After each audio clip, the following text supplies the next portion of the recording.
Thank you, Mr. Chair. Maraming salamat po sa lahat ng ating mga senador at mga kapwa resource persons. Ang datos po natin, nakikita pa rin natin na yung adolescent birth rate kung ilan ang bata na ipinanganganak sa nanay na 15 to 19 years old. Noong 2020, ito po ay nasa 24 per 100,000 or in real numbers, actual numbers, 121,896.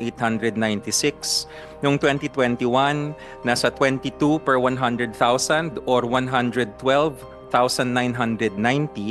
Noong 2022, nasa 24 per 100,000 o 123,362. Tapos nung 2023 po, nasa 25, tumaas, 25 per 100,000 live births or 132,157. Bakit po ito nakakabahala, Mr. Chair? Kapag ang ating nanay po ay nasa adolescent age, una po ang kanyang pangangatawan ay hindi pa handa physically, medically para magdala ng bata. Hindi po yan ang angkop na edad para sa matres at para na rin sa kanyang hormonal makeup para magkaroon ng anak.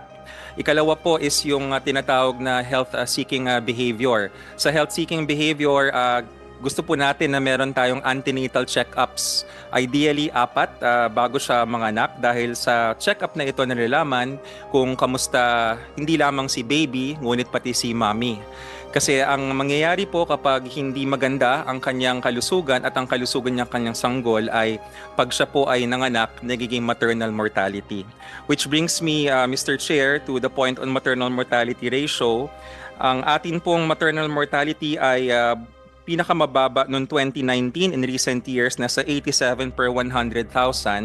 Pero sumirit po siya papunta sa 182 per 100,000 noong 2021. Bahagyang bumaba noong 2022, naging 138 per 100,000. Pero malayong malayo po yan. Sa ngayon po, nasa panahon na tayo ng Sustainable Development Goals. Yung previous set of goals po, Millennium Development Goals, kung di po nagkakamali from memory, the target was nasa 50 per 100,000 or thereabouts. Malayo po yung 138. At dahil po dyan, Mr. Chair, i-connect ko na rin po, it was also part of the agenda forwarded to us, yung HIV epidemic. Ito rin po ay pertinent dahil ang isa pong hindi lang pala isa, ang pinakamataas na mode of transmission ng ating HIV ay ang sexual transmission sa pakikipagtalik. Sa ating datos po sa HIV/AIDS, up to 47% of new infections are from the young key populations na nasa edad 15 hanggang 24. Ang kwento po nito, Mr. Chair, yun pong ating mga kabataan na maagang makipagtalik ay mas mataas ang risky behavior at mas nahihirapan na kumuha ng mga HIV-related services. Makikita po sa datos natin na on average, yung ating pong mga young key populations for HIV, sila po ay nakipagtalik nung sila ay 16 years old at una po silang gumamit ng condom on average nung sila po ay nasa 17 years old. Kung bakit po, yun po yung mga kailangan natin tingnan at sa aming pakiwari ay baka yung impormasyon or yung commodity, yung condom mismo ay hindi nakarating sa kanila nung panahon na sila mismo ay nagsimula na sa pakikipagtalik based on our data. Having said that, Mr. Chair, nakikita natin na malaking bagay yung usapin na dito. The bill which we are also aware is being considered, yung ating pong substitute to SB 1979, the framing of the latest version is a national policy in preventing adolescent pregnancies. Even though it focuses, Mr. Chair, on adolescent pregnancies, it also touches on other disease and health conditions like we mentioned HIV, because the very same act which we hold so dear and so sacred in our culture has to also be guided by scientific information and means to carry it out in a healthy way possible. And in that case po, marami po tayong masusolusyonan. Hindi lamang yung, ang sabi nga ho ni Secretary Arbosa, dapat hindi yan tinatawag na teenage pregnancy. Childhood pregnancy yan eh. Kasi nagiging hang up tayo dun sa 13 hanggang 19. Para bang para bang nagiging legitimate siya. We're not saying it is legitimate, pero na-normalize na pag teenage na bubuntis. Dapat gulatin natin ang ating bansa. Hindi dapat nabubuntis ang bata. Ang bata ay dapat nag-aaral, ang bata ay dapat lumalaki at pinupursue niya yung kanyang mga pangarap sa buhay. Hindi siya dapat nagdadala ng isa pang bata. Which by the way, to our understanding, we're not lawyers, but if it's 16 or below 16, it is statutory rape. So meron talagang maling nangyayari na parang whether it is a lack of information or a lack of access to the commodities or with due respect to our counterpart agencies, a lack of enforcement, the fact remains that childhood pregnancies are high, maternal mortalities are high, and many new cases of HIV are because of the young key populations. Thank you, Mr. Chair. Thank you, Yusek Domingo. We'll call on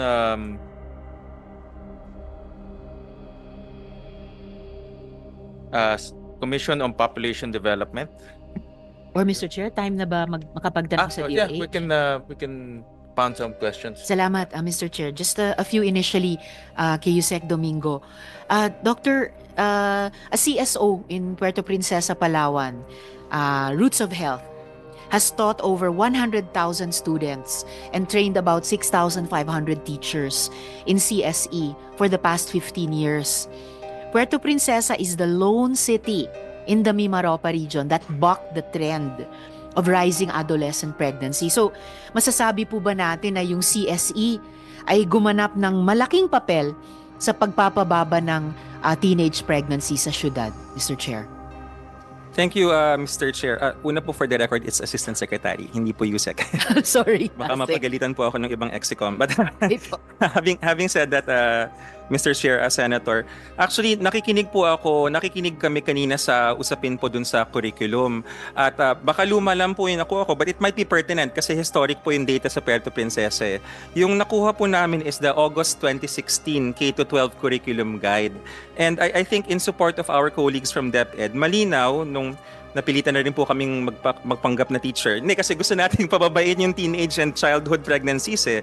So tinignan namin with age equivalence, doon sa grade 5, Mr. Chair, if DepEd, correct me if I'm saying it wrong, but to my understanding as a non-DepEd, non-teacher, the mention of puberty begins, at least in the 2016 curriculum version, at the age of 11, which is grade 6. In the second quarter, you will have a subject on puberty at ang pinag-uusapan nila, and also for the record, I'm flipping through the very thick, nagpaspasan ho kaming basa. Pero dun sa grade 6, no, malinaw, I correct myself, grade 5 po pala, grade 5, which is 10 years old.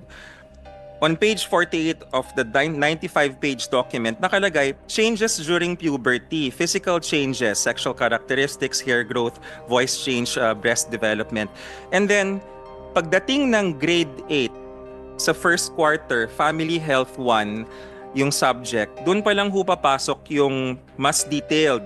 And what is the age of grade 8? Nasa 13 years old po yan, 13 anyos. Pinag-uusapan na yung gender and human sexuality in the document of DepEd itself, and which we support, correlate with values education, coordinate with guidance counselor.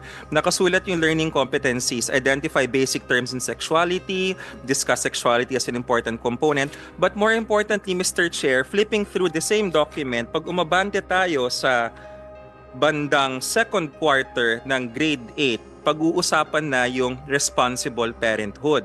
Kasama sa learning competency would be the importance of responsible parenthood and enumeration of the modern family planning methods, natural and artificial. So, yan po yung nakita namin, and we tried going also back. I was listening intently, Mr. Chair, and we fully support no na parang ang sinabi ng RA 10354 is adolescent. So, nagkalkal po ako personally dito sa curriculum. Wala naman pong nakitang mention on the sexuality below the age of 10 insofar as this version of the curriculum is concerned. Ang pinaka-earliest mention lang po was nung grade 2, which is 7 years old, yung family health sa third quarter, meron siyang curriculum learning competencies on expression of feelings. But even the wording does not refer to any sexuality. It just mentions na para bang ina-acknowledge niya na para sa isang tao, normal na magkaroon ng feelings towards each other. So yun po yung nakita po namin sa 2016 version, which we think connected to the question of the Honorable Ontiveros is germane kung bakit dun sa Puerto Princesa, if they were actually using this version as we appreciate it, then it is reasonable to argue na it is compliant with the law, 1054 section 14, and also napababa nga nila yung ating childhood pregnancies.